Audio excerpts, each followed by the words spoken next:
बच्चों, good morning, अस्सलाम वालेकुम। उम्मीद करता हूँ कि आप सब अपने घरों में खैरियत से होंगे।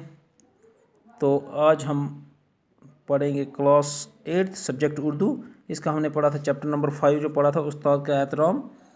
आज हम इसके कुछ सवालात करेंगे। तो देखो, सवाल नंबर 1 हमारे पास क्या है, किस पेशे को अजीम और मुक़द्दस कहा गया है। ठीक है, किस पेशे को अजीम और मुक़द्दस कहा गया है।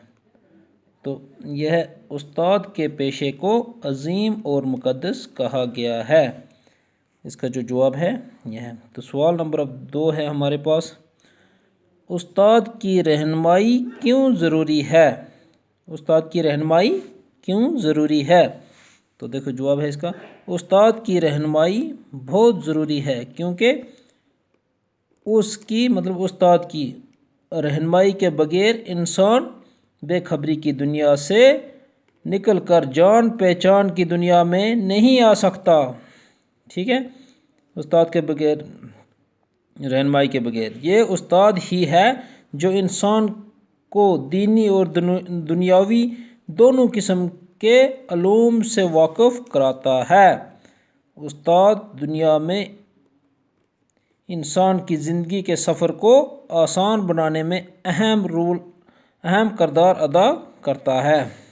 ठीक है, तो ये था सवाल नंबर 2। अब हम पढ़ेंगे सवाल नंबर 3। सवाल नंबर 3 क्या है हमारे पास, उस्ताद को समझने के लिए शागिर्द को क्या करना चाहिए।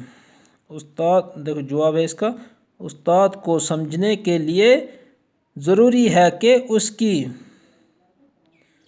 बातों को गौर से सुनना जाए और दिल से उस्ताद का एहतराम किया जाए। ये काम करना है।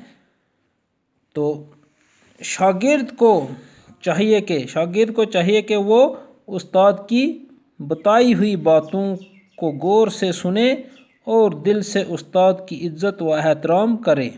ठीक है, ये था हमारे पास सवाल नंबर 3। अब है हमारे पास सवाल नंबर 4। नौशरवान ने बेटे के मुंह पर चपेट क्यों लगाई। देखो हमने पहले पढ़ा भी है सबक में। नौशरवान ने देखा कि उसके बेटे का उस्ताद वज़ू कर रहा है। जब वो उसकी खबरगिरी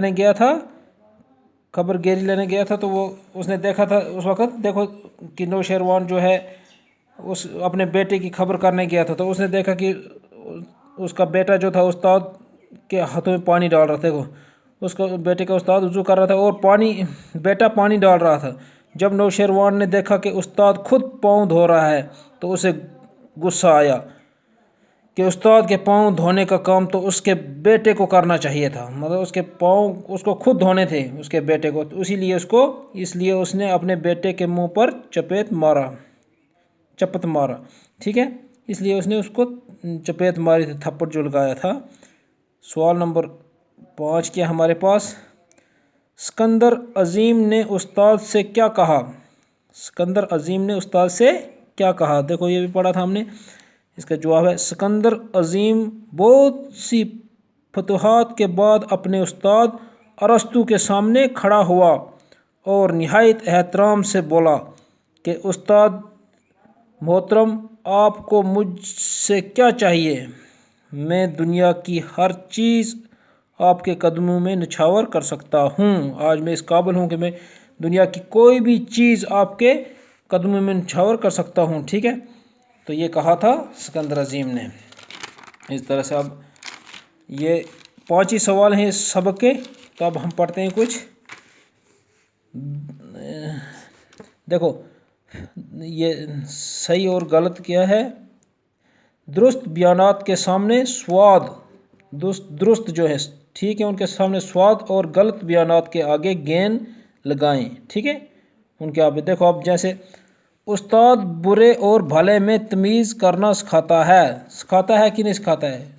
इसका मतलब यह क्या है, दुरुस्त बयानात है। इसके आगे लिखने हम स्वाद लिखते हैं। ठीक है, अब देखो, तारीख दुनिया को रोशन करने में उस्ताद अहम किरदार अदा करता है। तारीख दुनिया को रोशन करने में उस्ताद अहम किरदार अदा करता है। ठीक है, बिल्कुल, ये भी क्या है हमारे पास, स्वाद। दुरुस्त बयानात है। उस्ताद रहनुमाई करके नाहमयारियों को दूर नहीं कर सकता, यह है हमारे पास गलत कर सकता है। उस्ताद की रहनुमाई जब होगी तो हमारी उसको नाहमयारियों को दूर कर सकता है, नहीं करता नहीं मतलब कर सकता है, ये इसका मतलब ये गलत है।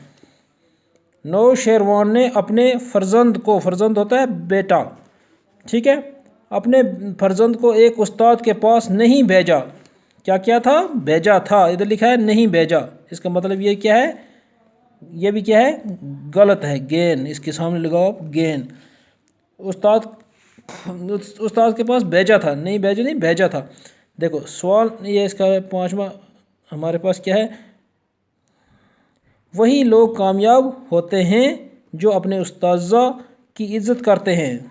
वही लोग कामयाब होते हैं जो अपने उस्ताज़ा की इज़्ज़त करते हैं। तो देखो हमने ये पढ़ा था कि जो उस्तादों की इज़्ज़त या उस्ताज़ा की इज़्ज़त करते हैं वही लोग कामयाब होते हैं। इसका मतलब ये क्या है? सही है, ये है दुरुस्त बिल्कुल। तो ये थे हमारे कुछ आपके सही और गलत बयानात, दुरुस्त और गलत।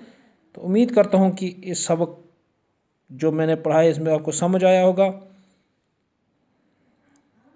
तो मुझे दे दो इजाज़त।